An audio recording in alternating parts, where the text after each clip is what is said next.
I'm Rabbi Rod, and welcome to the podcast today. Welcome to West Coast Cast and Covington Community Church. Today I'm privileged to have my fellow pastor, Nick Pringle, and he's in the house. Nick? Hey, thanks for having me. And today our topic is unity, but it's amazing the kind of stuff that we've done in this community. I'm just going to give you a little, unity in the community. That'll preach right there. That'll good. preach. But we've done a lot of stuff in this community together, and it's been amazing. We just did a Good Friday service together with another church, Maple Valley. I'll give them a little shout out, Maple Valley Church, and that was fantastic. And there was about 8 of us. 8 of us in ministry from other ministries getting together for a Good Friday service. And you preached it, man. Man, you delivered. And I'll never look at a pine cone the same way, man. Thank you. Thank you. The gospel in a pine cone, yes. Gospel in a pine cone. Jesus said it about himself first before I ever did. So, yes. No, it's such a gift to gather with other churches in unity around Christ. Yeah. Like that he is our focus. Yeah. We leave the small stuff behind and say, we're in this to remember him and to serve him and love him. And so, man, Good Friday was awesome. It's a highlight of my year.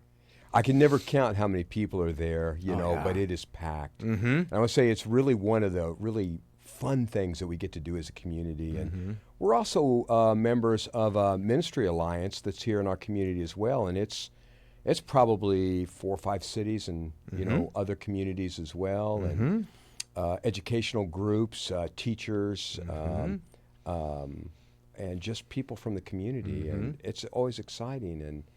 But I got to share something because you're a hot rodder and so am I. And you have a 65 Mustang. Oh, good memory. Yes, yeah, I do. 65 Mustang, yes. It's a beauty too, and it sounds great. And we had the privilege, we've done some hot rod stuff together in this community too, fundraisers, and I've got a 56 Chevy Rat Rod. So good. Oh yeah, it's stupid fun. It really is. And when you need a car sitter, you just let me know. I'd be yes, happy to sir, watch man. it for you and take care of it for you. It is free for the weekends. Man. Okay, there we go. But we did a fundraiser for a children's charity, Vine Maple Place. Yes. And that was super exciting, and you helped us co-host that. Yeah, that was a lot of fun with Pastor Jimmy John over at Mountain Vineyard, and the community showed up and got to eat some really good chili. Yeah. I mean, that was killer. Chili and hot rods, they just go good together. Yes, and the police showed up. The police for showed a good up. reason. That's right. We didn't do anything wrong, but they were there to be a part of the event, and loved that. So Adam Easterbrook is our chief of police here, and it was amazing how many people wanted to be put in handcuffs and sit in the back of his car. Yeah, right, voluntarily. Yes. Voluntarily with a showing. I can remember there were times that wasn't comfortable for me. You know what I'm saying? Me too. That's another podcast for another time. That's another podcast for another time. But that was exciting to be with you, and I think we're going to do some more stuff in the community as well. I really hope so.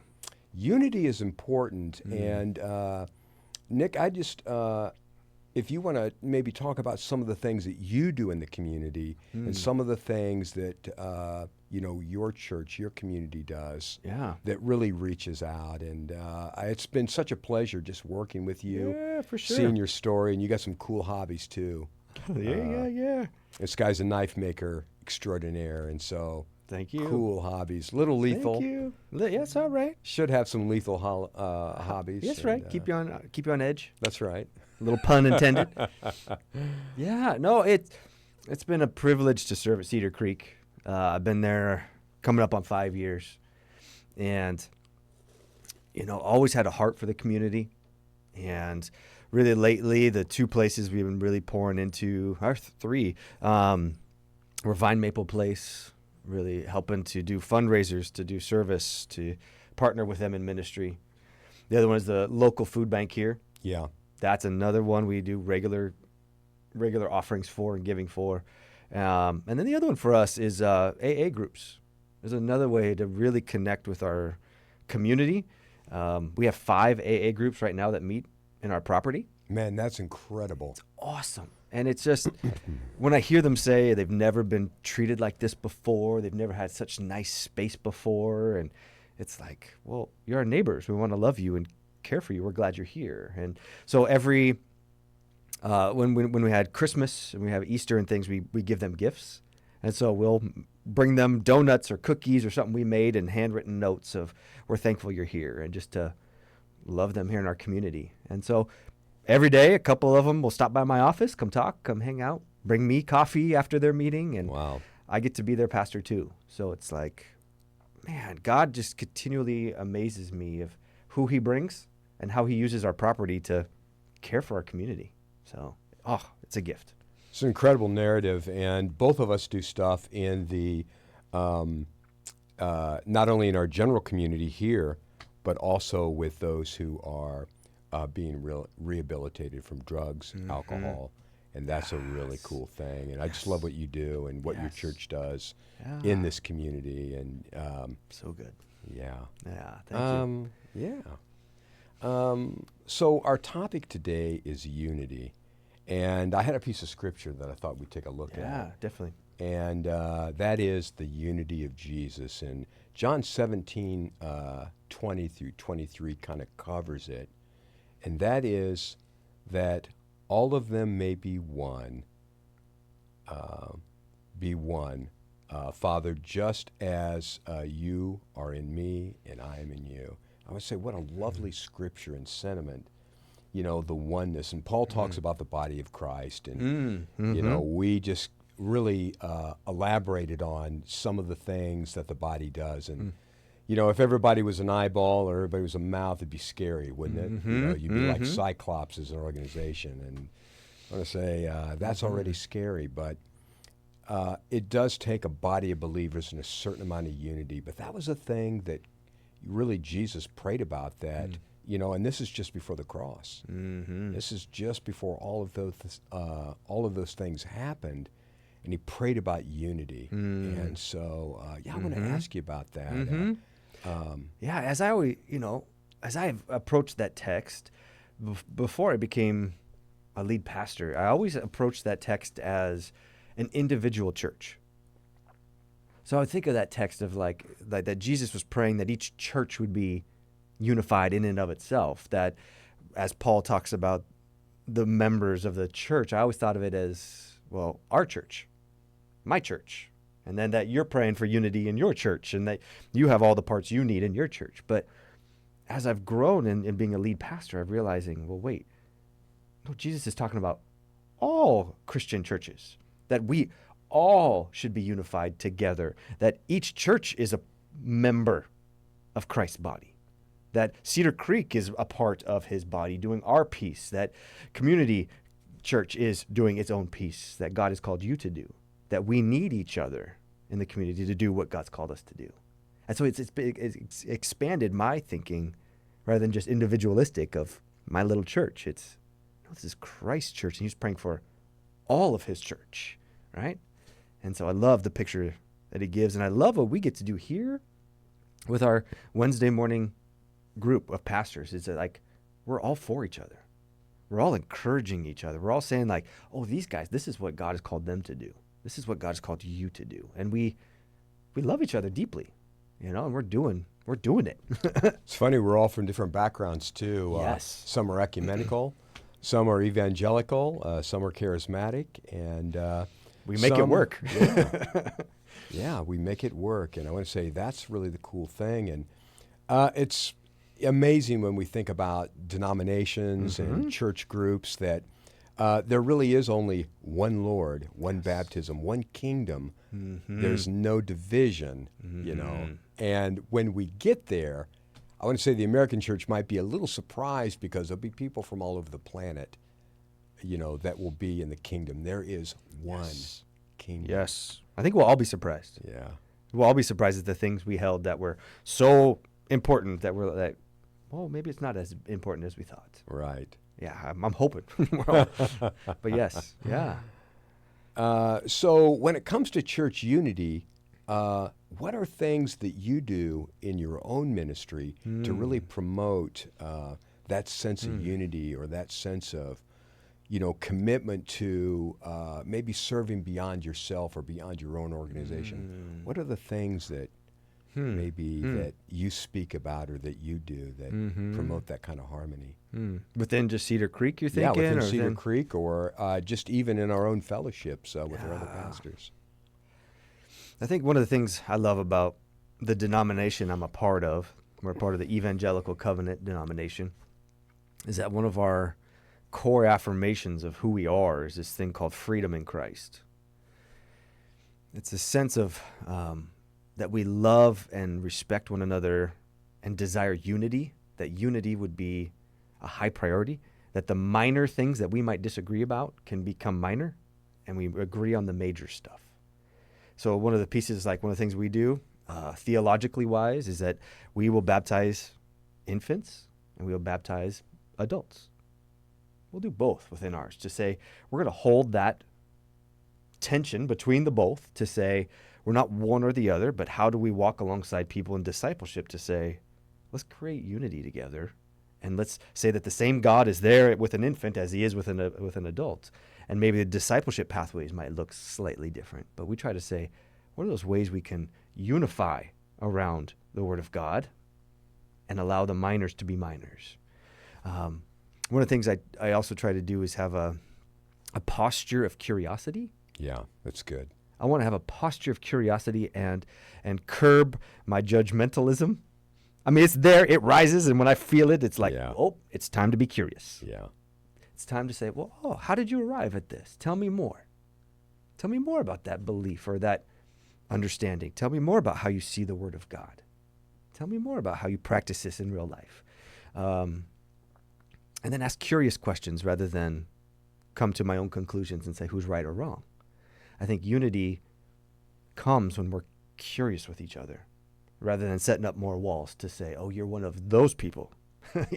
I know where to place you, right? Curiosity puts us in relationship and in a posture of unity or desire for unity with one another. So I think those are kind of the ways I try to approach it, is curiosity with someone else's story. That's such a good theme, curiosity and relational. And I want to say that's really the heart of God, because we call God our Father. And so it's relational, and because of our relationship with Jesus, we have a relationship with our Heavenly Father. That's right. Relationship really goes a long way. And when I first started working, in ministry and doing those kind of things, I think initially we think of, well, you just got to take care of your house or, what you're responsible for, and you don't really think about the larger issues. But living out loud, and living your faith out loud, I think it becomes contagious, when you live what you believe and other people see it. Yeah. It maybe speaks louder than anything that you preach or teach when you include people in. And so I decided a long time ago that I was going to be inclusive or exclusive, inclusive and not exclusive. So, and I want to say, if there has been something that's been difficult in modern Christianity, I think people remain siloed. They remained in their own categories and their own buildings, and they didn't connect. And maybe if you'd speak to that for a minute. Yeah. I, as you say that, it sparks in my mind. Silo farming. Silo, yeah. Let me think. Yes. It's a new buzzword, man. I think about my drive to my church. Yeah. And so I live 8 minutes from my church, and I pass by 7 churches. 7 churches on my drive, Christian churches. And I know 4 of the pastors. Wow. Which I think is a gift. And that is a testament to our group, that I could call them by name and say, oh, there's Pastor so-and-so, there's Pastor so-and-so. And so often on Sundays, for me, it's a practice of prayer. And so as I leave my house in the dark of the morning and make my way to my church, I pray for each individual church as I go. But also, there's a piece of me that is sad, because I know that there are churches that have that posture of being siloed. Yeah. And that posture of self-sufficiency. And so it makes me sad that we aren't sharing life together or seeing our community together in a way that I would hope, that I would desire. But to the same point, another practice I try to make is I I try not to speak poorly of other pastors or other churches. That's a great practice. I really try hard. Yeah. I will, if there are some that I need to call out truth in or say that this isn't right, I might call that, but I want to model for my people that we're in this together, that we're unified for Christ, for his kingdom, for his church. And so I feel like if I, as a pastor, am speaking poorly of another one, that's creating division. And that's breaking down Christ's body, the unity. Exactly. Right? And so I would say curiosity is one of my things, right? And then also just a posture of trying to not speak poorly of other pastors or other churches, knowing we're trying our best to love people and to love Christ.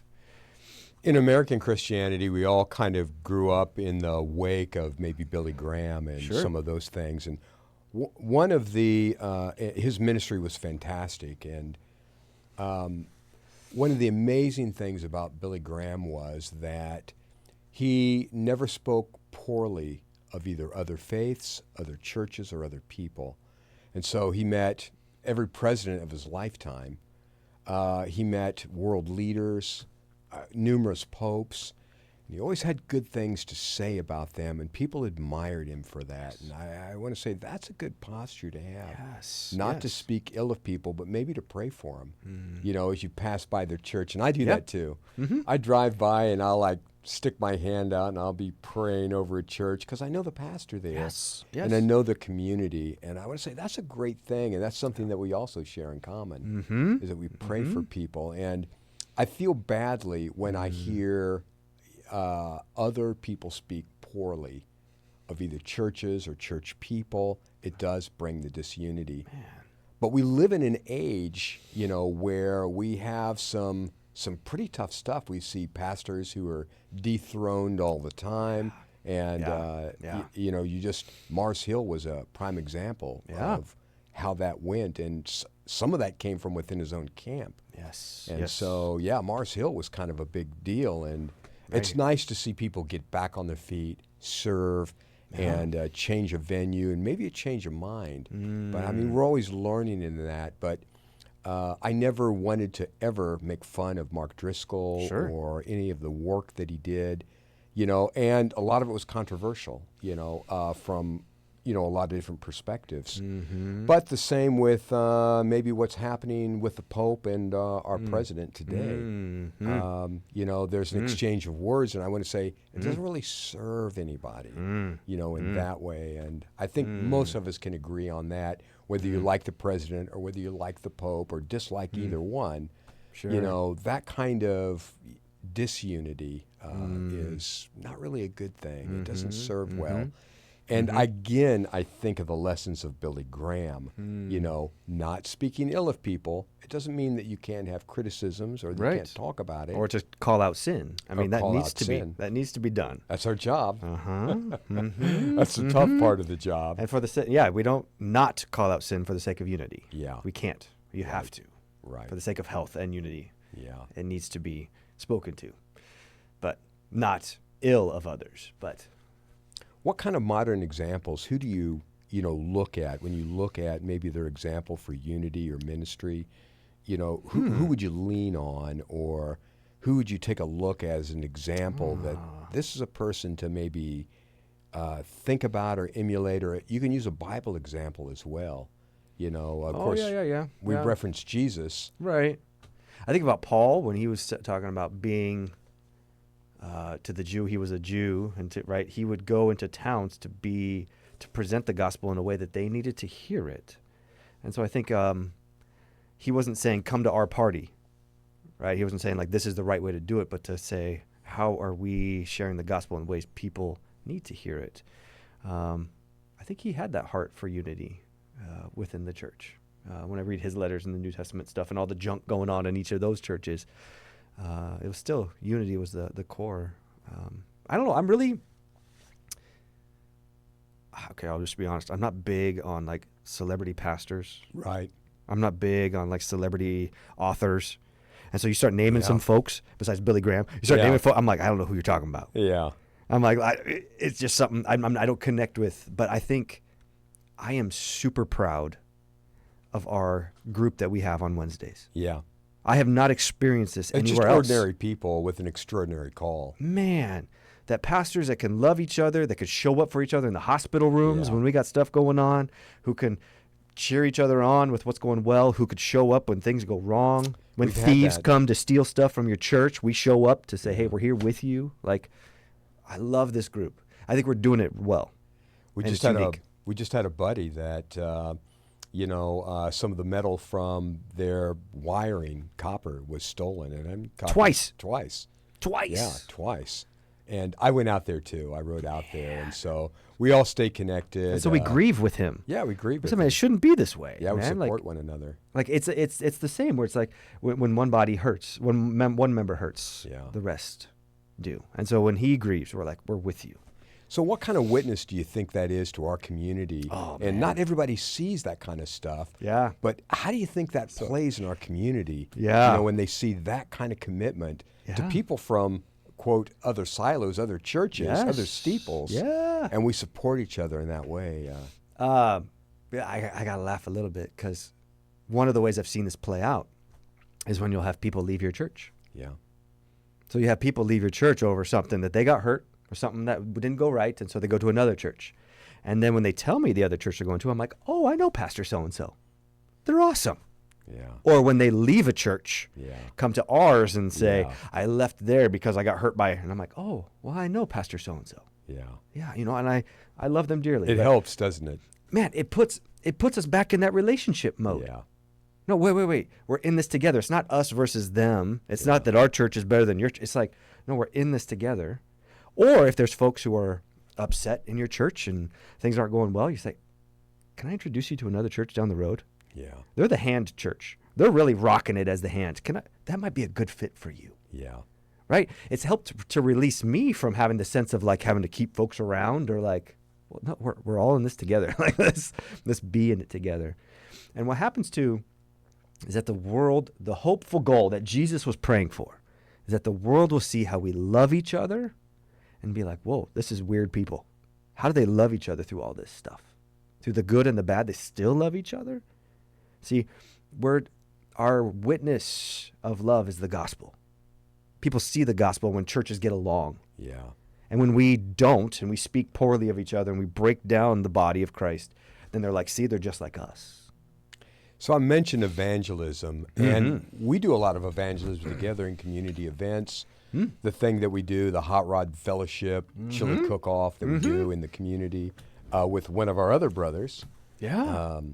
Mountain Vineyard. Right. And that's a fun group. And the bike blessing we The did. bike blessing that we did. That's weird for churches to do. Yeah. But how cool. It's something in the community that people need. And that people are like, Yeah. I would love prayer while I'm riding this dangerous motorcycle that I love. Man, I love chili dogs too, man. Throw a Yeah. little cheese on there and some onion. You put some onion. That's a new. You put some food there. Man, We're there. food is part of the fellowship. But on a global scale, when it comes to evangelism, how much better would the world be Yeah. if we were one and we were united instead of divided and maybe yelling at each other across the pond? Yes. And I do a lot of global peace work, and Yeah. I know that you've done some as well. Yeah.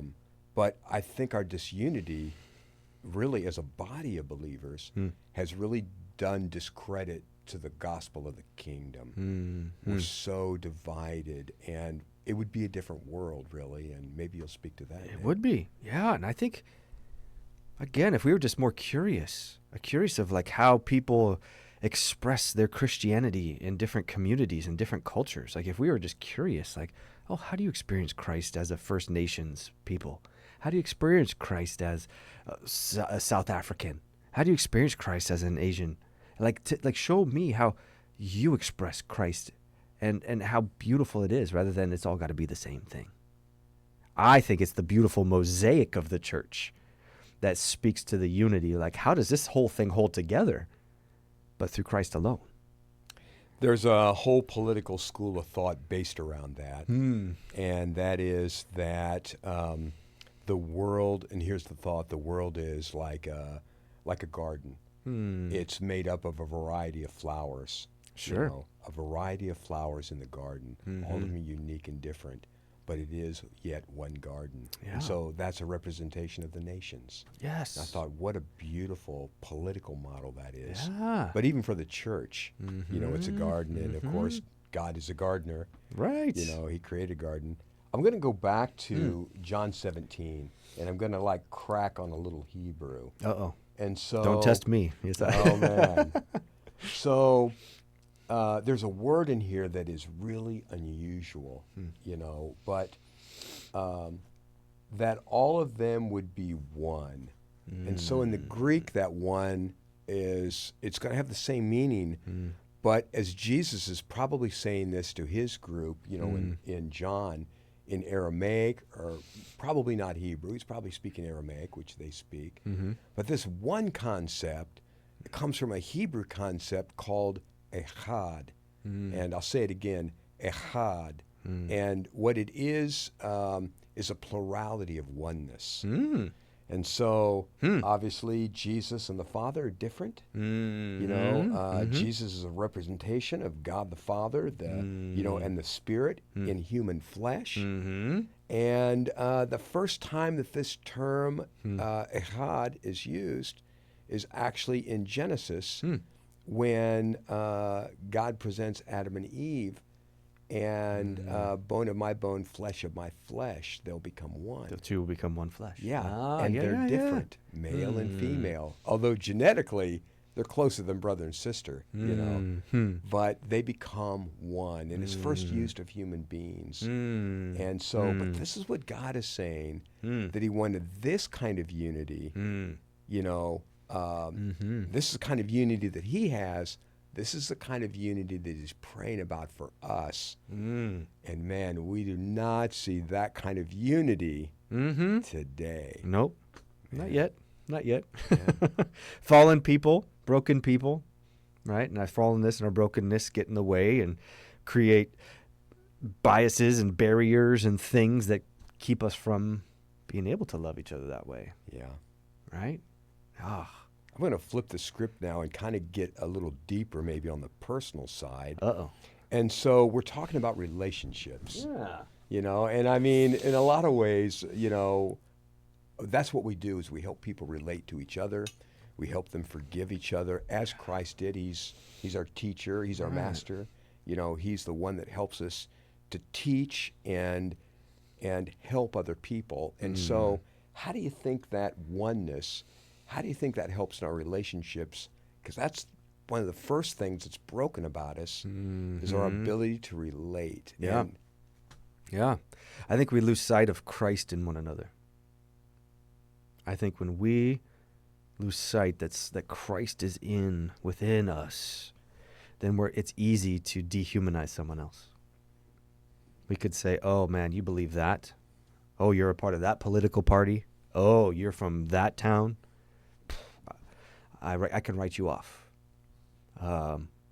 It's interesting to do like a study on enemies.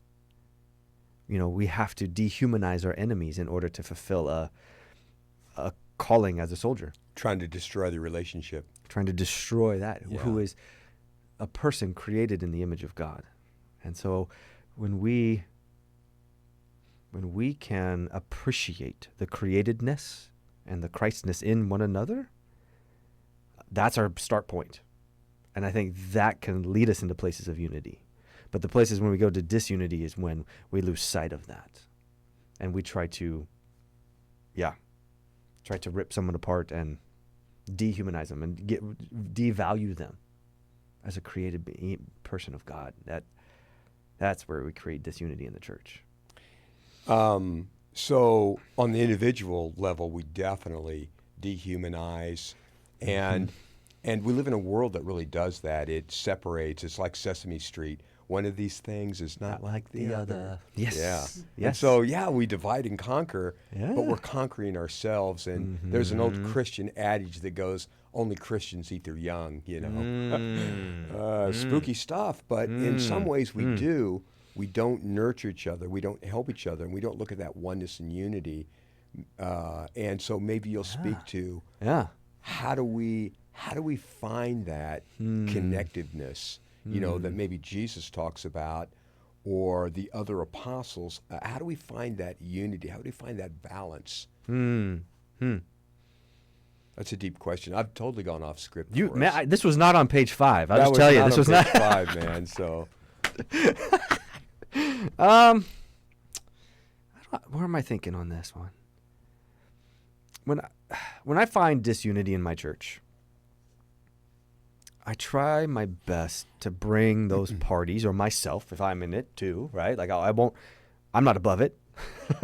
I try to bring us into relationship with each other, to see each other and to talk about it. I am quick at shutting down talking behind the scenes. That's a huge thing that will, like when we talk behind each other's backs, that will break down churches in no time. I refuse to speak to anybody who's not in the room. If someone says, well, I was talking to so-and-so, or so-and-so and I were talking, and I want something to share with you, I'll say, stop. I'm talking to you right now. I want to hear from you right now.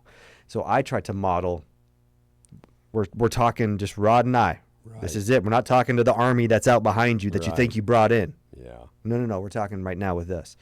And again, try to create an atmosphere of curiosity around the issue. Well, okay, what did you say? What was said over here? Why do you think that was said? What did you feel in this? And try to create reconciliation when there is disunity. Right. That's... Bring it back to unity. Bring it back to a oneness. Man, and appreciation, too, that someone else might have a different opinion than you. Yeah. That yours isn't always right. That's okay. And that's hard to do. I think a lot of people come into churches or, because each church has its own culture. Yeah, each denomination, each group, even within a denomination. Sure. But it's not really a hive mind at all. It's really about, how do we help make the other better? How do we help create that relationship that sustains, that goes through the storm, the deep water? Yeah. And how do we do that and remain one, friends, and even longer, into eternity. But and to say, well, how can I learn from you too would be a posture. Yeah. Like, how do we share life? And like, oh, you have a different opinion on that. Again, how can maybe I can grow by hearing your story. Like the challenging thing of our time right now is having the two political parties within your same church. I was just going to get to there. I was going to say, is that on page 7? Third gear, man. I'm going to grab third gear and basically talk about unity in our country. And we're about ready to hit 250. 250 on the tag. Oh, yeah. Right. Yeah, 250 years of a nation. And, I mean, we've seen some stuff. Yeah. But I don't think anybody's seen maybe some of the disjointedness or maybe the divisions that we've seen. And so how do we, as spiritual people, how do we help heal that divide? And it's not just political. Right. The politics is part of it. And I mean, there's some names in politics you can't mention. If you're going there for Thanksgiving with your family, you're just going to have to shut up politically because it's going to be a fight. Or on a Sunday morning. You got to be careful what names you drop. That's right. Or what you say. That's right. Or you're getting an email Monday morning. That's right. I'm leaving. I'm going to my church. Man, yeah, right. I'm sending them to Pastor Rod's church. He's over there. He's got a great church. Yeah. Oh man. What can we do to help our own? Yeah. Well, so I won't name names, and I hope none of my folks watch this. I had a gentleman wear a mega hat into church on a Sunday. Wow. And love the dude dearly. Love this man dearly. Sweethearted man. And for him, he finds identity within that. And he finds his Christianity with that. And he finds following Jesus within that. And so he wore it to church. But he did it knowing it would probably offend people. Right. And so a little controversy as you go in. Yeah. But what I observed was that he took it off in the sanctuary. And he set it on next to him. But when he was out in the lobby, he put it back on. And so I had a couple of folks come up to me after church, very, very emotional, in response to him wearing this. And I just had to say, okay, let's remember who this is underneath the hat. Let's remember this is a person we love and know. And I said, I imagine there might be hats that each of us could wear that might offend him. And I said, how do we stay in relationship with each other? How do we love each other? How do we speak to him to say, hey, seeing this, it really, it made me feel this way. And so we were able to speak. I tried to turn them towards each other rather than behind the scenes. I'm going to talk about this. Meh, meh, meh. Yeah. Here's the beautiful That's part. good. Here's the beautiful part. The next Sunday, I was there at church, and all of those who came to me with their hurt, I witnessed each of them going to this man individually that next Sunday. And I witnessed each of them hugging him that next Sunday. I was like, oh, Lord, what are you up to? Like, look what you're doing, God, right? The week prior, they were ready to just rip each other up. But when we could see each other and say, well, wait, who's under the hat? Who's under the flag? Who's under that banner? Who's under that sticker? Who's behind those things? Oh, it's a person created in the image of God who is loved by God. If they're loved by God, then I'm loved by God. How do we get in unity again? And so within this political world, my hope would be is that we're not all the same in our political views. Right. But that we could be that mosaic of this stuff in the church on a Sunday morning. Yeah. And so we're going to love each other and navigate this thing as best we can. But at the end of the day, we love Christ and we're going to love each other. That's great. Right? That's the ultimate goal.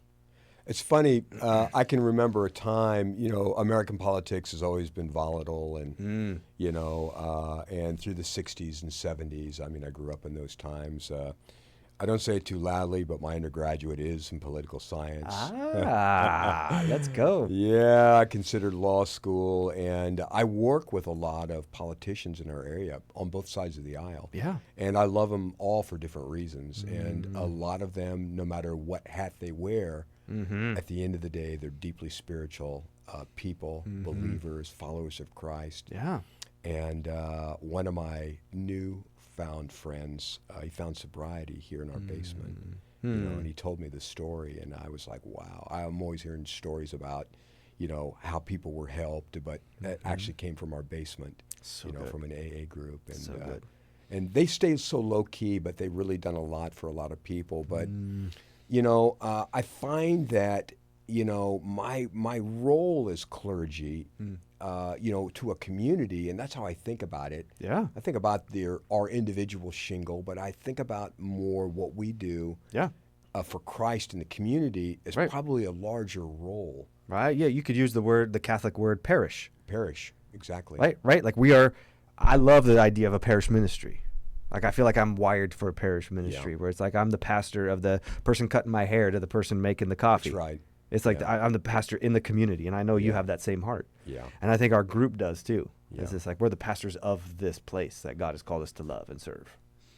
We talked a little bit about, national unity, and I think that the church has a role to do that, to be peacemakers, to practice Matthew 5:9, blessed are the peacemakers. And Sure. And because we really don't represent, we live in a country and we represent a government and we vote and, we have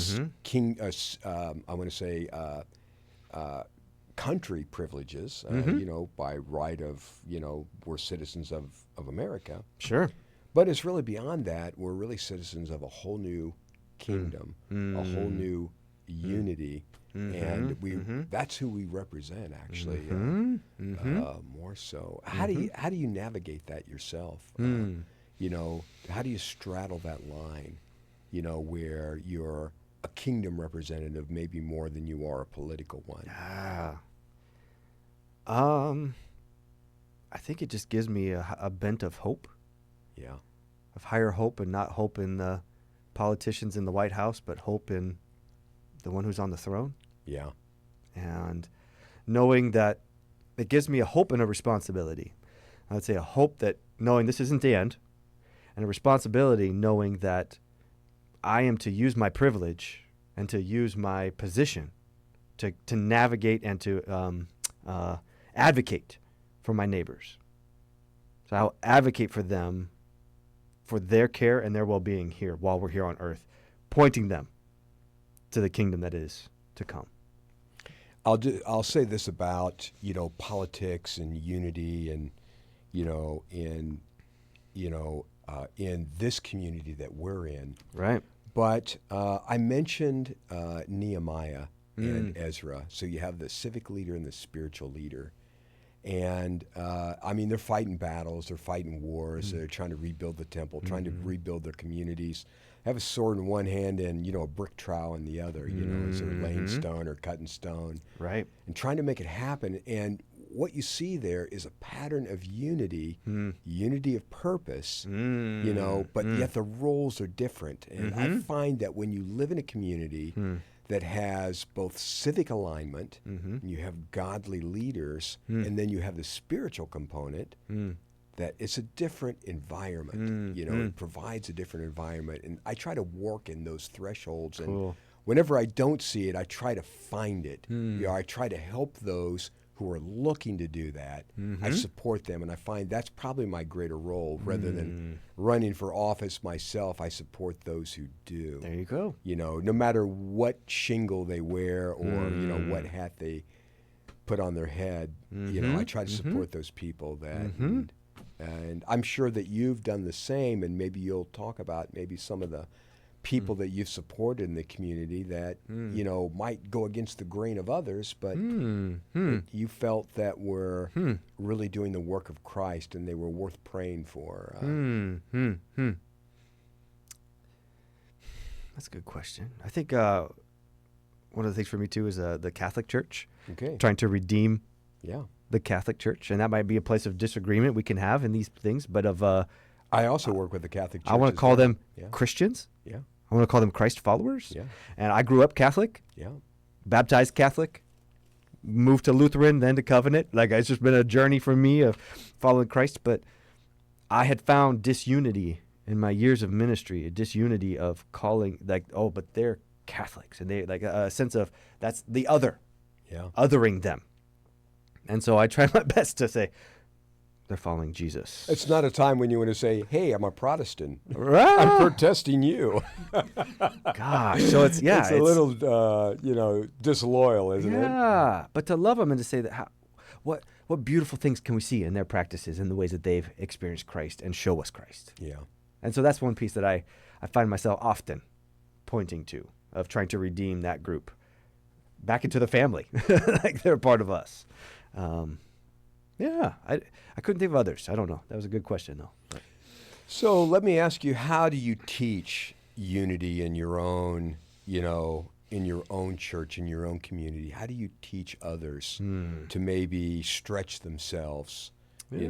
I don't want to give the taffy stretch, too much. Yeah. How to get out of your comfort zone and maybe talk to the other, how to reach the other. Yeah. And create a sense of unity or humanity. Yeah.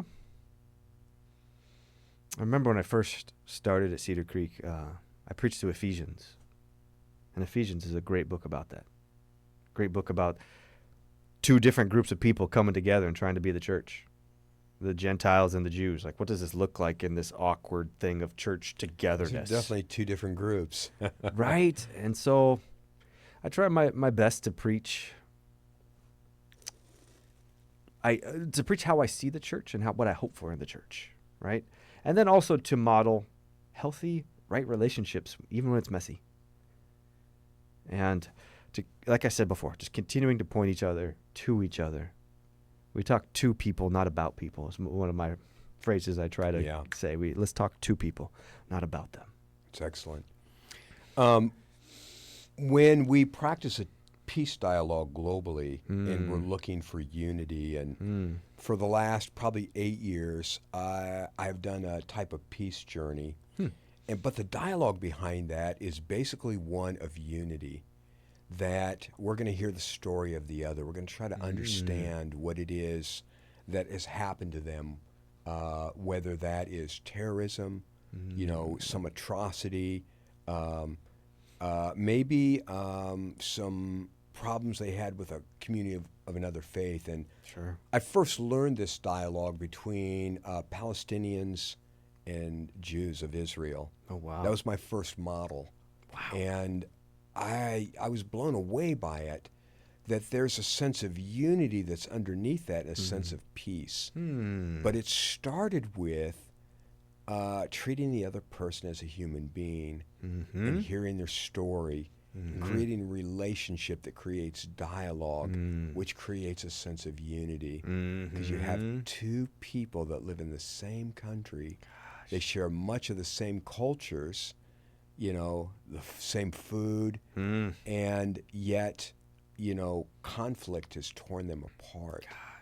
And another good example of that is, you know, a UK example, North Ireland, which is a great model, you know, and I want to say I can remember the IRA and some of the really violent days of terrorism, you know, between the British, between basically the Catholics and the Protestants.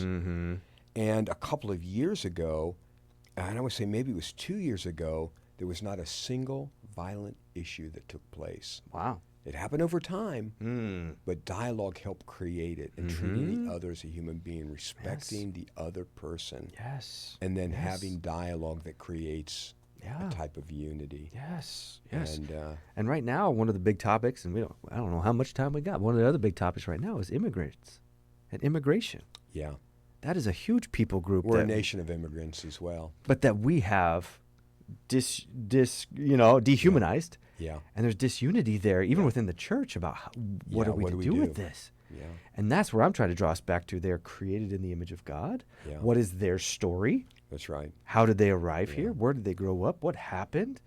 Atrocities that you and I might not ever have to see, right? But we're so quick to write them off. Yeah. And it's like, well, they're our neighbors. It's funny, we started talking about unity, you know, as it comes to the stuff that we do in our community, which we have the privilege of doing. Yes. We have the privilege of helping people connect, people of other faiths, and we connect with people that don't have any faith at all. But That's right. Like, that's what I love about World Relief. You familiar with World Relief? Their whole goal is to just love our neighbor as Jesus would call us to, but their goal is not proselytizing. They're not there handing out tracts and telling them about, you know, how to turn to Jesus. They're like, what do you need a vacuum cleaner? We're here. You need some food? We're here. You need a cell phone? We're here. You need a ride to the airport? We're here. Like, Jesus, it might not be on the lips, but he's in the hearts of all of those serving. And so they're one of the ministries that I super love, is to say, like, that's exactly how we should be doing it. They're a great organization, and they're right here. They're right down the street from us. And right down the street, yes. They're doing so much here. Yeah. I had a good buddy that worked for them, and he talked about Tajikistan. And so he did a lot of mission work with them, but World Relief, they did stuff with them. I got that right, World Relief? Yes. Yeah. Yeah, and it was amazing to support him on those mission trips. But, man, the gospel, you know, our unity says a lot. Yes. You know, and that we would go out and we would reach other people. But when we're committed to it, it's a beautiful thing. And yes, and then they will see it, and they'll see, like, wait, the Christians treated me like this? That's right. Wait, those at home never treated me like they'll see the way that they were loved. Yeah. Be different. So well, I'm going to flip back to maybe as we start to walk out of, you know, unity.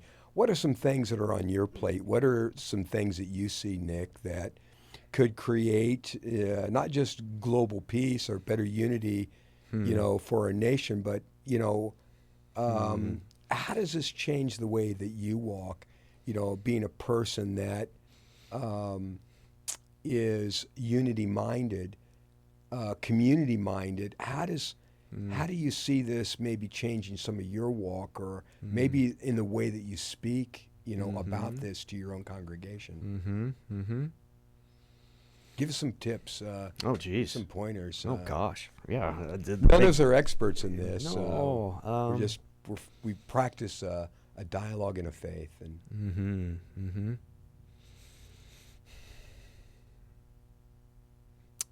I think I'm just trying not to be scared of having hard conversations. Yeah. Not to be scared of offending people. Unity's tough. It's tough when there's things, and not to shy away from disagreements for the sake of unity, because that feels like false unity. That's good. Right? We're saying, oh, I can't talk about that with you, or we'll break relationship. It's how do we lean in on hard stuff for the sake of unity, for the sake of being real, And so I think that's my biggest challenge. That's my biggest challenge for Nick, is to lean in on the hard conversations with unity, reconciliation, kingdom mindset at the end, throughout the whole thing, and seeing the other person created in the image of God. Wow. And so I think that's what I'm trying to lean into with my preaching, with navigating what do I talk about on a Sunday, what's in the news, how much do I say, how much do I not say. Yeah. If I don't say something, am I in trouble? If I do say something, am I in trouble?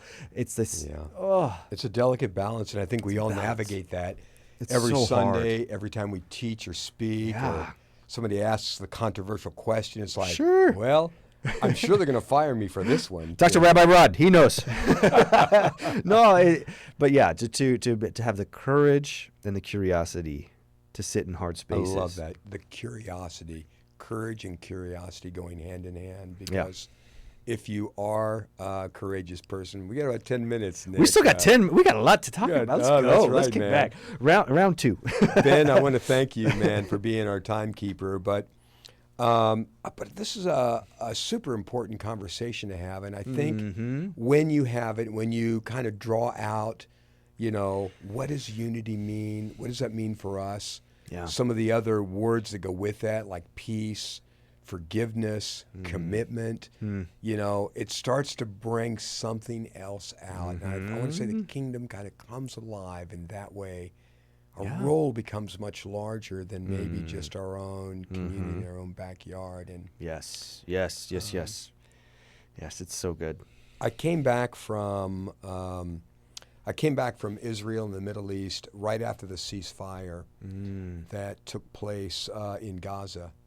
And I was in the Gaza envelope and near the Gaza Strip. And so the only way you can get in there is really if you got body armor on, a helmet, and a weapon, and you're cleared by, the IDF.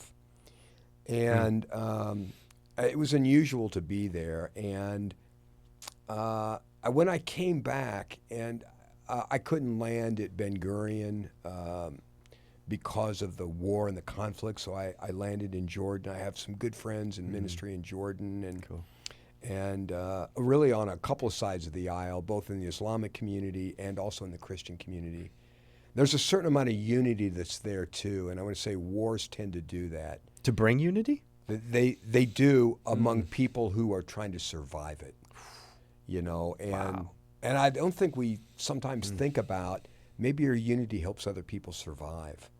Whether it's a conflict, whether it's a war. And I want to say that's important. And when Jesus says the words, to be one, he's about ready to go through one of the greatest conflicts of his life. It's heaven and earth. Right. I mean, it's the human struggle that he's actually, being a part of it. And I said when I came back from this last trip, and it was tough because I came back with 4 conversations that I couldn't talk about, and after that, because they're hard, they're outside of our narrative, they're outside of the usual church scope. You couldn't talk about it with. I what do you couldn't mean? talk about it in general because of war and conflict. Okay. Okay. Yeah, Confidential. they're hard conversations. Okay. And I would say that's what makes it difficult. Thank you for helping me clarify that. But they're hard conversations to have. Because they go against our political narrative. They might go against maybe some of the things doctrinally that we hold, I would say, from different faith doctrines. Sure. But I knew that when I came back that I wanted to be a greater humanitarian for Christ. And I wanted to try to tell those stories inside of our own community and really bring other people from outside, from other parts of the world, especially believers who are persecuted. I wanted us to be able to share their stories, to create a sense of unity globally. Sure. Because they need us, and that's really something that we lack. I actually created this podcast to create a sense of global unity. And it's funny, everything starts small. We look for the big stuff, but everything kind of starts small. But I wanted to include those conversations, both from your church, Sure. from churches across the planet, people that we prayed with, and people that are, they're dodging missiles and bullets. Gosh.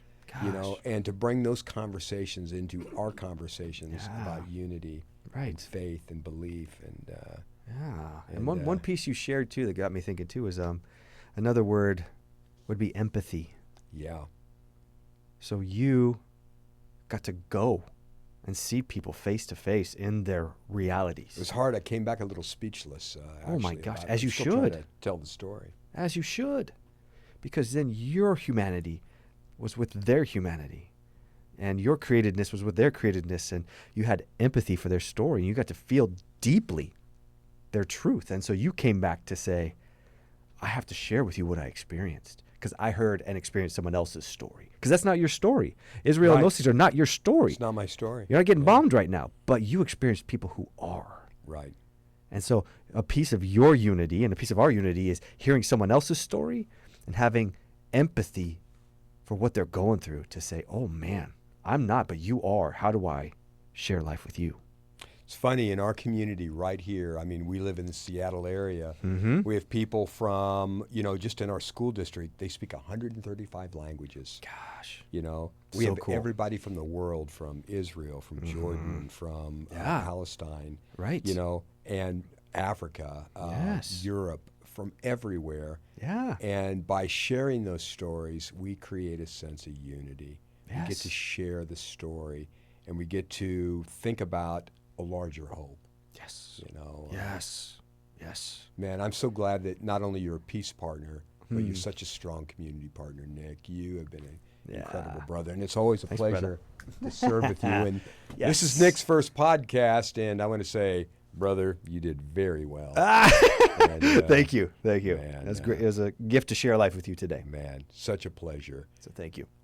I think we're all going to go back maybe to our own groups and say, hey, we need to be a little bit more unified. I want to thank Lofty Productions again for just all of their time and talent and helping us have this podcast and giving us the technical ability to be able to speak to each other and to share this with you. If you like what you've seen today, if you like our content, from West Coast Cast and Lofty Productions and, of course, Covington Community Church and Cedar Creek, man. So good. I'm looking forward to our next stuff that we're going to do together. We're going to get together Wednesday, actually, tomorrow. Tomorrow morning, we're praying together. Let's do it. That's right. Yeah, Jen Hope. And so God bless you guys. Thank you again for watching this. And like, share, subscribe. And God bless you. And may your day be not only wonderful and peaceful, but may you share a sense of unity too. Thank you.